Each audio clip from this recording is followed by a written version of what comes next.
Okey, jadi terima kasih kepada yang join. Okey, jadi kita dah masuk, kita dah habiskan bab yang keempat iaitu kesihatan manusia. Kita dah belajar penyakit berjangkit dengan tidak berjangkit, apa beza dia dan kenapa penyakit yang berjangkit boleh berjangkit. Kemudian kita masuk kepada sistem pertahanan. Pertahanan pertama, sistem pertahanan kedua dan sistem pertahanan yang ketiga. Kemudian kita masuk kepada imunisasi, sama ada secara aktif ataupun pasif. Kemudian aktif pula ada semula jadi, ada buatan. Pasif pun ada semula jadi, ada buatan. So itu bab yang keempat. So hari ni kita masuk bab yang kelima, iaitu air dan larutan. Okay, jadi pertama sekali kita masuk kepada ciri fizikal air. Apa yang kita perlu tahu, pasal air lah.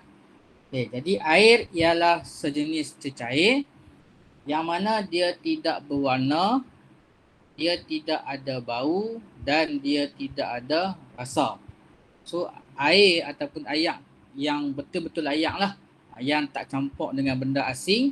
So air yang tulen dia tidak ada warna, dia tidak ada bau dan tidak ada rasa. So kalau air yang dah ada warna, maksud dia dah ada campur dengan benda asing lah. Sama juga kalau kita ambil, kita rasa manis ke, rasa masam ke, rasa pahit ke, rasa tawak ke, rasa macam-macam lah. Jadi rasa tu, maksudnya ayak tu dah bercampur dengan benda asing. Contoh ayak kita campur dengan garam, dia dah rasa masin. So kalau ayak yang betul-betul ayak, dia tidak ada rasa lah. Okay. Kemudian air ini dia wujud dalam 3 keadaan. Sama ada wujud dalam bentuk pepejal. Okay. Contohnya ais. Air yang terbentuk dalam bentuk pepejal. Kemudian wujud dalam bentuk cecair, iaitu ayak yang biasalah, ayak kita tu. Okay. Kemudian air juga boleh wujud dalam bentuk gas, iaitu wap air. Okay. Kemudian kita masuk kepada perubahan keadaan fizikal air, di mana air ini boleh berubah lah, sebab air ni dia ada 3 keadaan.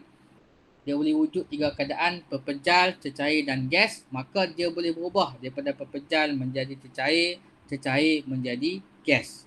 Begitu juga sebaliknya lah. Gas boleh bertukar menjadi cecair, cecair boleh bertukar menjadi pepejal. Dan kita akan masuk kepada takat lebur, takat beku dan takat didih air. Okay, seterusnya kita masuk kepada perubahan keadaan fizikal air lah. Cikgu, saya tak dengar jelas cikgu. Tak jelas ha? Tak jelas, slow. Okay, boleh dengar tak? Boleh. Slow. Kalau slow tu boleh pakai earphone ke?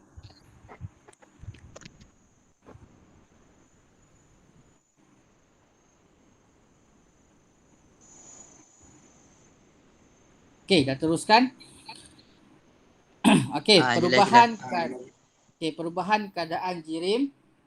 Jadi daripada pepejal dia boleh berubah menjadi gas lah. Di mana perubahan daripada pepejal menjadi gas, kamu tengok situ haba diserap. Apa maksud haba diserap? Maksud dia haba diambil. Maksud dia dipanaskan lah. Kalau haba dibebaskan, maksud dia disejukkan. So pepejal boleh berubah jadi cecair, iaitu kita panaskan ais tadi jadi cecair. Cecair kita panaskan, dia akan jadi gas. So yang paling penting kamu kena tahu dia punya proses-proses dia lah. Di mana pepejal jadi cecair, proses dia peleburan, iaitu haba diserap, iaitu kita panaskan lah. Kemudian cecair menjadi gas, proses pendidihan. Kemudian daripada gas jadi pepejal, proses pemejaluapan. Okay, kalau kita terbalikkan, Daripada gas jadi cecair, proses kondensasi. Cecair menjadi pepejal, proses pembekuan. Pepejal jadi gas, proses pemejal luapan. So pemejal luapan samalah. Cuma beza dia sama ada haba dibebaskan ataupun haba itu diserap. Jadi haba diserap maksudnya kita panaskan. Haba dibebaskan maksudnya kita sejukkan. Okay. Kemudian kita masuk takat lebur air. Okay. Apa maksud takat lebur? Okay. Lebur ni maksudnya daripada pepejal iaitu ais menjadi cecair iaitu air. Suhu tu. Suhu bila mana pepejal dia berubah menjadi cecair. Jadi suhu dia 0 darjah Celsius. So 0 darjah Celsius ialah takat lebur air.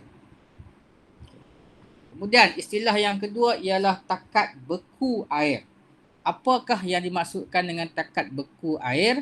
Takat beku air ialah suhu di mana air iaitu cecair menjadi pepejal. Dia beku. Jadi berapa takat beku air? Sama juga 0 darjah Celsius. So pada 0 darjah Celsius air akan beku. Okey, contohnya kalaulah kita sejukkan air tu, kita letak dalam peti ais, tapi suhu peti ais tu tak sampai 0. Maksudnya dia 1 ataupun 2 darjah Celsius. Pada ketika ini tak semua air itu akan beku.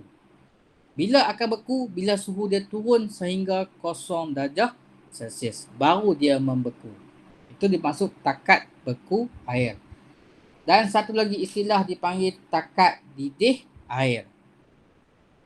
So takat didih air ni ialah suhu di mana air akan menjadi wap air. Berubah menjadi wap air ataupun gas. Daripada cecair menjadi gas. So berapa suhu dia? Suhu dia ialah 100 darjah Celsius. Ini bagi air yang tulen. Air yang betul-betul air. Air yang kita tak campur dengan benda asing. Kalau air tu kita dah campur dah. Contoh kita campur dengan garam. Jadi takat lebur, takat beku dan takat air dia akan berubah. Contohnya kalau kita masukkan garam, takat didih air ni bukan lagi 100. Dia mungkin akan jadi 103 ataupun 105 darjah Celsius. Maksud dia sampai 100 dia masih lagi belum mendidih. Kalau air yang biasa, air yang betul-betul air yang tulen, 100 dia dah didih dah. Tapi bila kita tambah dengan garam, takat didih dia akan naik. Maksud dia sampai 100, dia masih lagi belum didih. Bila dia akan mendidih? Mungkin 103 ataupun 105 darjah Celsius. So kena bezakan sama ada air itu tulen ataupun air itu tidak tulen. Okay. Okay. Kemudian kita masuk komposisi air. Apa maksud komposisi? Komposisi ni maksud dia apa yang ada dalam molekul air. Kita hanya nampak air itu mengalir macam tu saja. Tapi apa sebenarnya yang berada di dalam air? Apa yang berbentuk air? Jadi air merupakan satu sebatian. Apa maksud sebatian? Sebatian, cikgu dah ajak dah di tingkatan 1. Kita belajar sebatian, campuran dan juga unsur. Sebatian ni ialah dia gabungan 2 ataupun lebih unsur secara kimia. Okay. So dia terdiri, dia gabungan lah. Bila gabung dia lebih daripada 1. Jadi apa yang dia gabung? Okay. Yang pertama sekali hidrogen. Yang kedua oksigen. Oksigen. So bila hidrogen bergabung dengan oksigen maka terbentuklah air. Okay, so dia ada satu formula molekul air iaitu H2O. Bila kamu tengok H2O itu merujuk kepada molekul air di mana H adalah hidrogen, O adalah oksigen. So nak membentuk satu molekul air memerlukan 2 atom hidrogen dan 1 atom oksigen. So dari segi gambar rajah dia macam ni. So yang satu ini ialah oksigen. Yang dua lagi ni ialah hidrogen. Jadi 2 molekul hidrogen bergabung dengan 1 atom oksigen, maka terbentuklah 1 molekul air. Dan gabungan ini secara kimia. Sebab tu dinamakan sebahagian. Kemudian, sekarang ni macam mana saintis boleh tahu bahawa air terdiri daripada hidrogen dan oksigen? Mereka buat satu proses eksperimen dinamakan elektrolisis air. Di mana air tadi dia dah gabung dah hidrogen dan oksigen. Elektrolisis air ni dipecahkan balik. Dia ambil air tu, dia buat eksperimen elektrolisis air, maka didapati ada 2 gas. Gas hidrogen dan juga gas oksigen. Okay, so apa itu elektrolisis air? Elektrolisis air ialah proses pemisahan air kepada hidrogen dan oksigen. Kita pecahkan balik air itu, maka terbentuk balik hidrogen, terbentuk balik oksigen. Okay, tapi nama pun elektro, maka proses pemisahan ini menggunakan tenaga elektrik. Jadi air ni, air bila dibuat proses elektrolisis, didapati ada 2 gas yang terbentuk ialah hidrogen dan juga oksigen. Dan satu lagi didapati hidrogen ini 2 kali ganda daripada oksigen. Sebab tu nisbah dia H2O. Di mana 2 hidrogen, 1 oksigen. Jadi kalau dalam soalan, mungkin dia akan bagi gambar rajah elektrolisis ni dan dia bagi X, gas X dan gas Y. Jadi mungkin kamu kena predict, kamu kena teka mana satu, apa itu gas X, apa itu gas Y. Jadi nak teka dia, tengok dia punya jumlah gas tu. Gas yang lebih banyak, maka itu ialah hidrogen. Gas yang lebih sikit, itu ialah oksigen. Itu sajalah yang penting. Okay, mengenai elektrolisis. Kita pecahkan air itu menjadi hidrogen dan juga oksigen. Okay, setakat itu boleh faham? Boleh. Ada soalan? Tak ada cikgu. Okay, jadi cikgu rasa setakat itu dulu lah. Cikgu tak mau bagi panjang-panjang. Jadi hari ini kita cuma belajar ciri fizikal air, di mana air itu dia tidak berwarna, tidak ada bau dan tidak ada rasa. Dan air itu dia boleh wujud dalam 3 keadaan, sama ada pepejal, cecair ataupun gas. Dan keadaan ini dia boleh berubah lah antara satu dengan satu. Contohnya pepejal berubah menjadi cecair, cecair boleh berubah menjadi gas. Apa yang penting kamu kena tahu dia punya nama-nama proses. Peleburan, pembekuan, kondensasi, pendidihan, pemejaluapan. Dan satu lagi kena tahu sama ada bila proses ini dipanaskan ataupun disejukkan. Kadang-kadang dia tak sebut dipanaskan, dia tulis haba dibebaskan, haba diserap. So kena faham istilah tu lah. Haba diserap maksudnya kita ambil haba. Bila ambil haba maksudnya panas lah, dipanaskan. Haba dibebaskan. Apa maksud haba dibebaskan? Haba keluar daripada badan. Haba keluar daripada dia punya jirim tu. Jadi bila haba keluar, dia sejuk. So proses penyejukan. Okay, kemudian kita masuk kepada elektrolisis air, di mana komposisi air itu terdiri daripada 2 gas, iaitu hidrogen dan oksigen. Nisbah dia hidrogen 2, oksigen 1. Sebab tu formula dia H2O. 2 hidrogen, 1 oksigen. Dan macam mana saintis nak pecahkan balik air tu menjadi gas? Cara dia ialah dengan menggunakan satu kaedah dipanggil elektrolisis air. Pecah menggunakan tenaga elektrik. Kenapa tak boleh pecah dengan kaedah biasa? Sebab air adalah satu sebatian. Sebatian ni dia dah bergabung secara kimia. So nak pecahkan balik, kita pecahkan secara kimia. Okay. So boleh faham semua? Boleh. Boleh ha? Jelas ha? Jelas cikgu. Ya, jelas.